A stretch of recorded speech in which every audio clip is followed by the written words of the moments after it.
Hindi na ba kayo sa almusal, breakfast, 'di ba? Minsan kasi merong mga pagkain na gusto nating kainin bilang breakfast. Pero minsan, hindi natin naiisip kung okay ba siya araw-arawin, healthy ba siya, maganda ba siya sa katawan, o hindi maganda. Lalo na pag tumatanda tayo. 'Di ba? Pag nakita natin yan, lalo na pag kumain tayo sa labas, 'di ba? Talagang kakainin natin yan eh. Pero, baka hindi siya pwede araw-arawin. Tingnan natin ang healthy tsaka not so healthy. Hindi ko naman pinagbabawal, pero tingnan nyo. Cereals, okay? Ang cereals, okay naman cereals, paminsan-minsan, nilalagyan nila ng vitamins, fortified daw, may gatas, healthy naman ang gatas. Ang problema, pag araw-arawin mo, very high in sugar pa rin eh. Kung may diabetes, nakakataas din. Tsaka marami, may honey, may chocolate. Pumili na lang ng mas healthy na cereals kung meron kayong mahanap. Pero overall, yung mga iba nakikita natin, hindi ganun ka-healthy. Lalo na pag ganito katamis. Diba? Dati nga, donut ang breakfast ko eh. Wala mabilhan eh. Pero syempre, sobrang tamis eh. Diba? Carbohydrates and sugar lang yan. Hindi siya pwede araw-arawin. Hanap kayo ng healthy cereals kung makahanap kayo ng brand.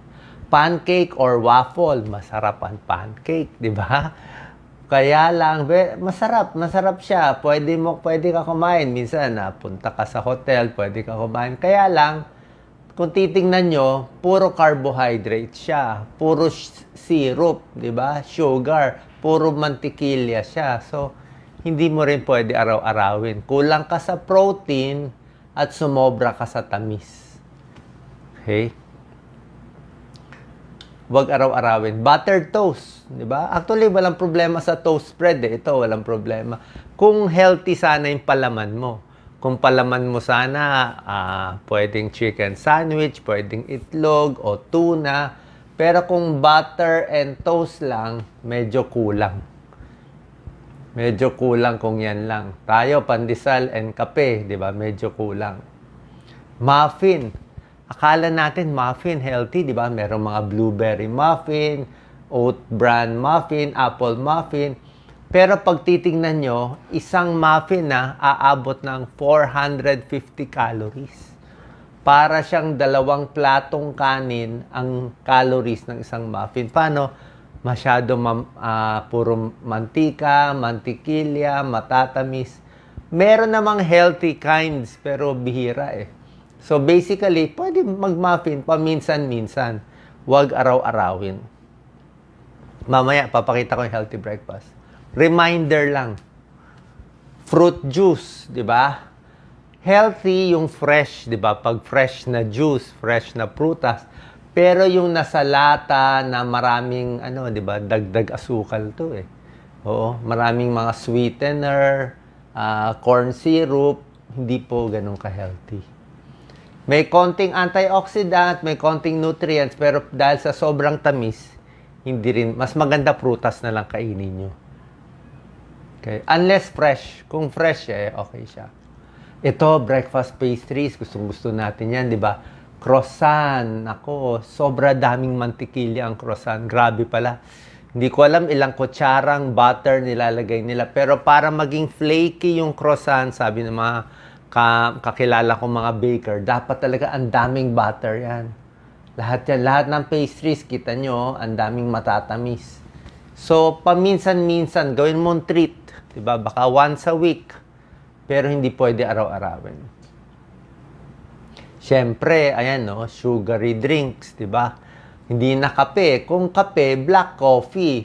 Ay ginawa mo ng milkshake ang daming whipped cream, ang daming chocolate. Ano to?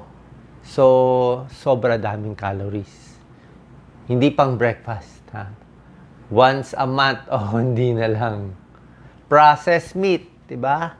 Alam naman natin kung puro processed meat, hotdog, ham, ayan, puro processed meat. Ang healthy lang dito yung itlog eh. So, maalat siya, maraming preservatives, maraming nitrite, at nakita sa pag-aaral, higher risk for cancer. Nakakataas. Pag-aaraw-arawin at kung maraming kakainin. Ayan, Fast food. 'Di ba? Okay naman sa fast food, marami tayong morning breakfast kahit ako kumakain. Kaya lang, hindi rin talaga pwede araw-arawin magiging pancake, magiging bacon, hotdog. Minsan, yung bacon, ang palaman niya, donut na matamis pa eh. Ano. So, ingat lang. Pwede magka-diabetes, 'di ba? Sakit sa puso, mataas ang cholesterol, 'di ba? Ang hirap i-burn. Merong iba mga breakfast bars, mga protein bars. Okay, hindi rin ganun kaganda kasi ang daming calories, tsaka maraming halong, mga chocolate chips yan eh. Tamis. Hash brown, okay ang patatas, baked potato, pwede. Pero pag ginawa mo ng hash brown kasi, deep fried yan eh, prito. Prito siya. Basta fried foods, nakaka-promote na inflammation. Hindi maganda sa ugat, sa daloy ng dugo. Bagel. Yan sa Amerika. 'Di ba? Gusto natin bagel. Actually, mas okay pa nga ang pandesal. Ang bagel, matindi siya. Ayan, sobra daming carbohydrates. 350 calories. 350 calories. More than 1.5 cup of rice. Ibang klase talaga yung bagel, yung pagka, refined sugar niya. So, pag bagel, kalahati lang ang pwede mo kain. Tapos, depende pa sa palaman. So, itong mga foods, reminder lang na hindi siya ganun ka-healthy. Huwag araw-arawin. Ano yung pwede natin, lalo na dito sa Pilipinas? Mas okay pa yung ganito. Ayan, simple, Kung gusto mo, plain rice, wag mo na gawing sinangag. O itlog, sige, prito, may mangga ka, may egg ka, may isda, wag lang masyado maalat, Pag tuyo kasi, pwedeng ganito. Saging, diba? Giniling, pwede rin yan. Healthy breakfast na yan. Egg is healthy. Maraming vitamin A, vitamin D, B12. Pinakamura. Kung gusto mo mas healthy ba, hard-boiled egg. Hard-boiled egg, mas walang mantika. O poach. 1 to 2 eggs in a day, pwede na yan. Pang mahirap. Gulay, sari-saring gulay natin. Kangkong, spinach, pwede yan. Pakbet, napakaganda sa arteries, bawas cholesterol. Okay ito sa blood sugar. Yan na lang, kanin na lang, tsaka ito. Yan ang magandang breakfast. May protein na pa yan, may protein. Yung pinakita ko kasi kaninang top 12 na hindi ganun ka-healthy, halos walang protein yan eh. Fish and munggo. Diba? Munggo. Pwede yan. Arroz caldo, Doc Lisa. Healthy na rin arroz caldo, diba? Pwede yan. Lugaw, any lugaw, 'di ba? To may garlic, lagyan mo na lang ng paa ng manok. 'Di ba? May kalamansi, pwede 'yan, healthy 'yan. Kape, pwedeng black coffee, healthy, 'di ba? Sanayan ng lasa. O tsaa, pwede, green tea, pwede. Ito mga healthy 'yan. O tubig na lang, mas maganda. Ito, kung gusto mo talaga healthy breakfast, ito ang pwedeng sample meal. O pwede mo focus, Doc Lisa. Ayan, ang ganda. May saging siya. Saging healthy. May gulay siya. May maliit na isda siya. Pag yan nakakainin mo, complete meal. Tingnan mo merienda. May isang mais. Suman na maliit. Okay lang yung maliit. Ito mo, lunch niya. Paksiw. Gulay. Parang pakbet. Ayan, Sinigang yan. Sinigang ba to? Hiniwalay niya. Anong prutas to? Ito, may konting pakwan siya. Isang maliit na slice. So, gulay na naman. Ano to? Pork. Parang inihaw na manok eh. Tapos, 8 to 10 glasses of water. Ayan, Pinoy, Pinoy healthy plate yan eh.